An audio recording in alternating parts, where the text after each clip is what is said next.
Bienvenue à Cloud Engage Europe. Cette session est deux solutions personnalisées à app.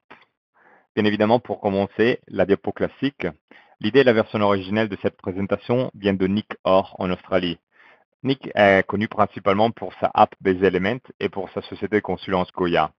Et votre speaker pour la prochaine demi-heure, c'est moi, Salvatore. Je suis un développeur italien, devenu australien, peut-être un peu français. La confusion est désormais totale, donc on ne va pas trop réfléchir à ça et on passe au but de cette présentation qui est de vous laisser un peu de confiance et des points de départ, des idées de départ pour voir où ce processus de transformer une solution dans une app va aboutir. Un peu de terminologie. Pour nous, une solution est un logiciel développé une fois pour un seul client et avec un code assez rigide. Une app est un logiciel qu'on développe une seule fois, mais pour beaucoup de monde. À noter, je n'ai pas parlé du tout de vendre pour le moment. Le fait de vendre ne définit pas juste l'idée de la app.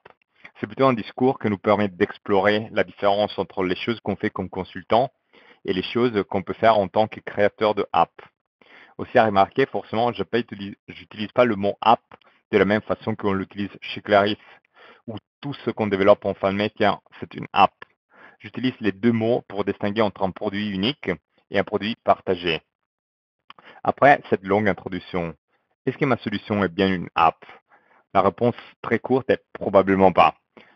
Mais je peux quand même répondre un peu mieux. Peut-être, mais la meilleure réponse, par contre, est, même s'il n'était pas le cas maintenant, vous devrez réfléchir. Peut-être la solution, comme elle est maintenant, n'est pas une app. Peut-être oui. Peut-être juste une partie de la solution peut être une app à son compte. Peut-être, pour développer cette solution, vous avez dû inventer des outils qui pourront être des apps. Ça, c'est le cas, par exemple, de notre app Base Elements. En tant que développeur FileMaker, nous rencontrons beaucoup de sources d'inspiration. Donc, en revenant à ma première réponse, pourquoi je suis négatif, pourquoi je dis probablement pas? C'est les apps personnalisées, qui est au final la raison pour laquelle on est là et pour laquelle on travaille avec la plateforme FileMaker. Nous travaillons avec des business et des espaces où le logiciel prêt n'existe pas, où les business fonctionnent d'une façon particulière qui devient leur avantage stratégique. Nous utilisons FileMaker pour renforcer cette unicité, cette personnalisation. Probablement pas veut dire ça. Pour sa propre nature, FileMaker nous pousse à développer des solutions uniques. Donc, notre première question là devient pourquoi? La première question est donc pourquoi? Pourquoi on devrait investir notre temps dans une app? Parce que c'est un moyen pour augmenter notre répertoire en tant que développeur et peut-être à la fin, on va même se retrouver avec un produit que les gens vont vouloir acheter.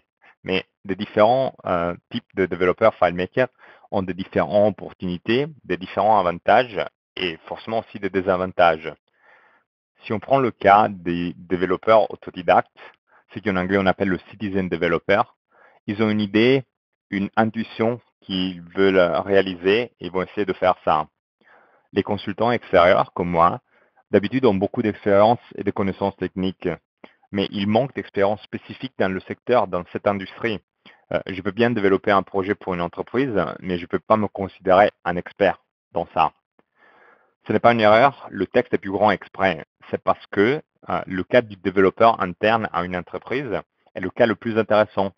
C'est de cette catégorie que beaucoup de apps sortent et ont du succès.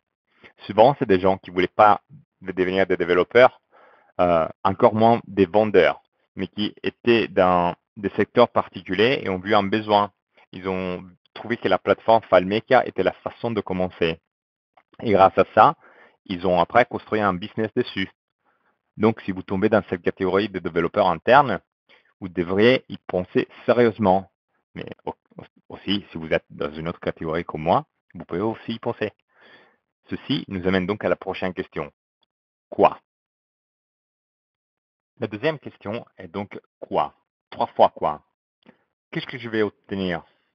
Qu'est-ce que je dois faire pour réussir à faire ça? Et c'est quoi qui importe le plus? D'abord, pensez à ce que vous voulez obtenir. Les avantages et la façon de s'approcher sont différents entre app et entre consulence. C'est quoi que vous cherchez? Est-ce que c'est l'argent? Peut-être, tous voulons un peu plus d'argent. C'est la flexibilité, c'est peut-être le laptop sur la plage qui est peut-être un mirage, mais la liberté de travailler seulement à temps partiel ou de ne plus travailler pour quelqu'un d'autre. Peut-être vous gagner de l'expérience et faire des choses différentes de ce que vous faites maintenant et apprendre à utiliser de nouvelles techniques. Ou peut-être la réputation d'avoir un produit et d'être vu comme un expert dans un secteur qui pourra vous ouvrir des ports aussi dans le futur. Voici une fameuse citation. Bon, elle n'est pas si fameuse que ça, en fait, on vient de l'écrire. C'est sorti pendant que nous écrivions cette note.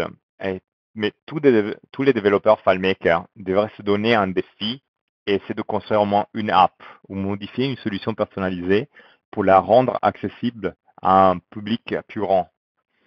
Même juste parce que le fait même d'y penser et de devoir prendre des décisions nous rend meilleurs comme développeurs, même dans le cas où la app, à la fin, on ne l'a jamais distribuée.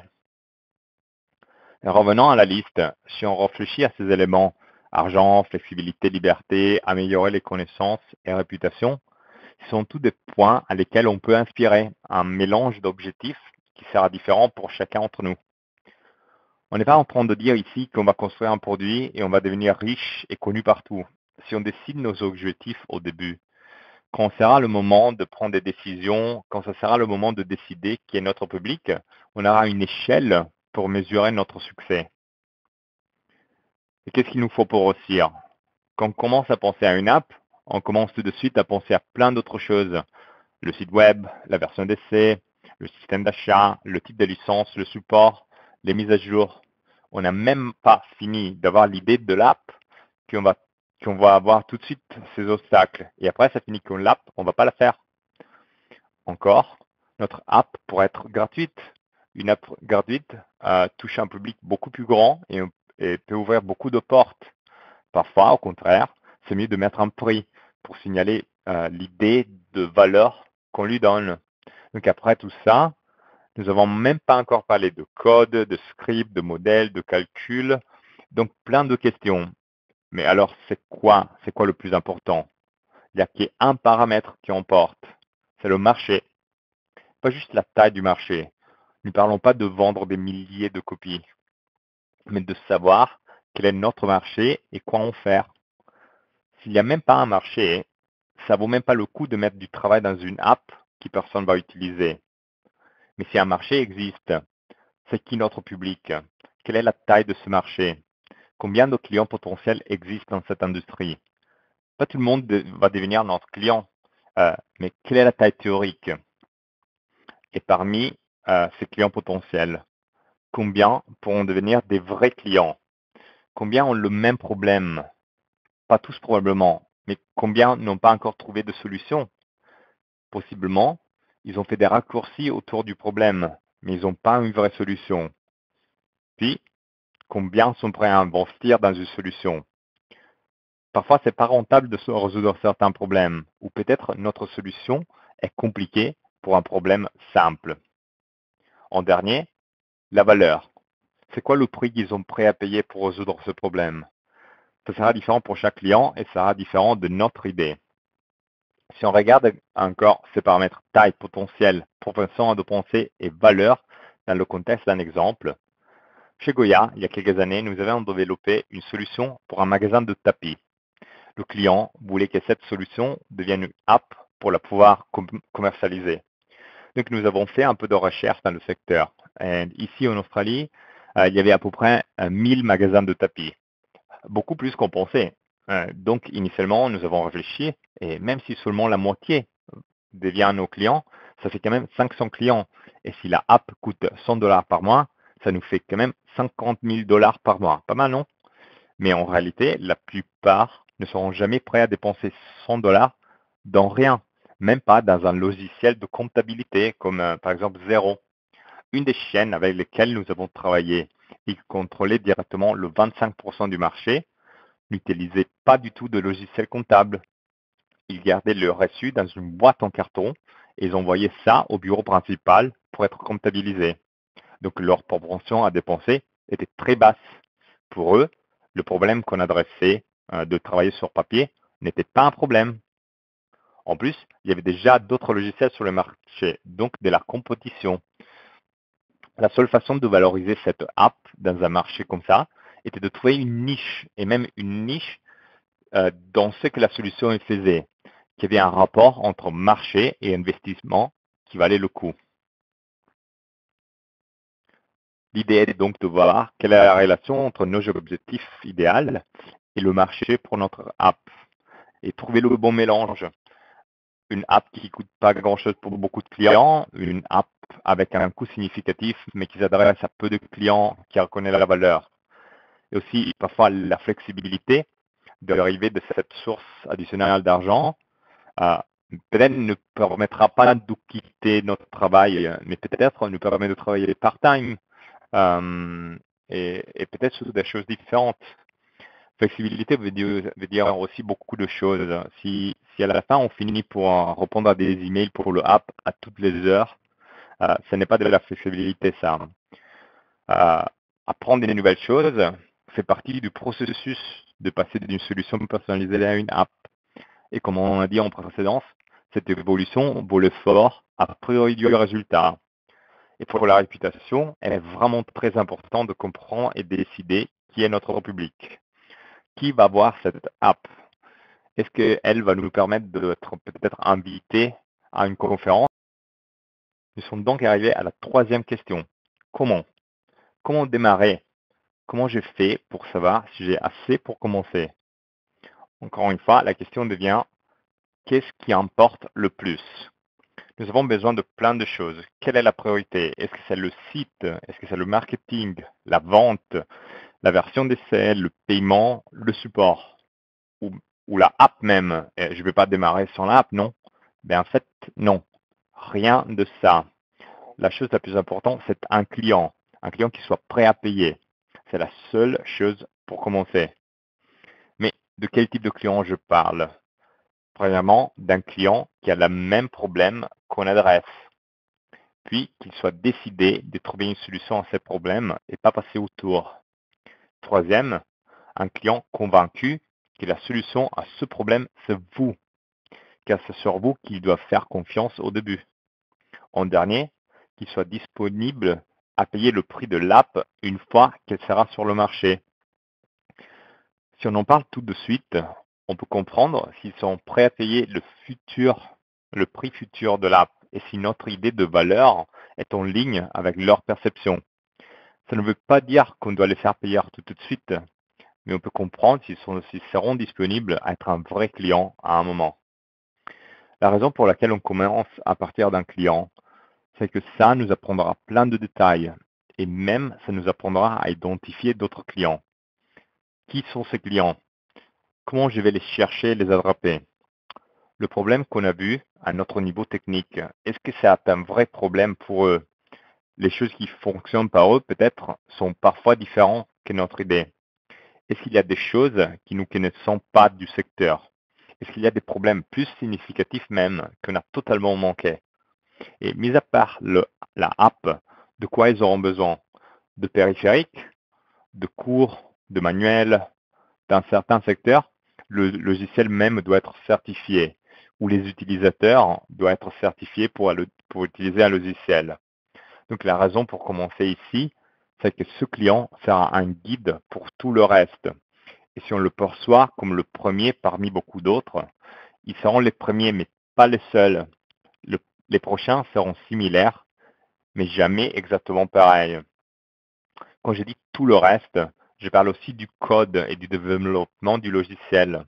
Cette présentation ne peut pas être un cours sur la façon de dessiner modèle, version d'essai ou de détails techniques. C'est pas avec moi que vous pouvez apprendre l'exemple parfait, mais vous pouvez l'apprendre de ce premier client si vous savez écouter et trouver les réponses dans votre app. La dernière question devient donc où?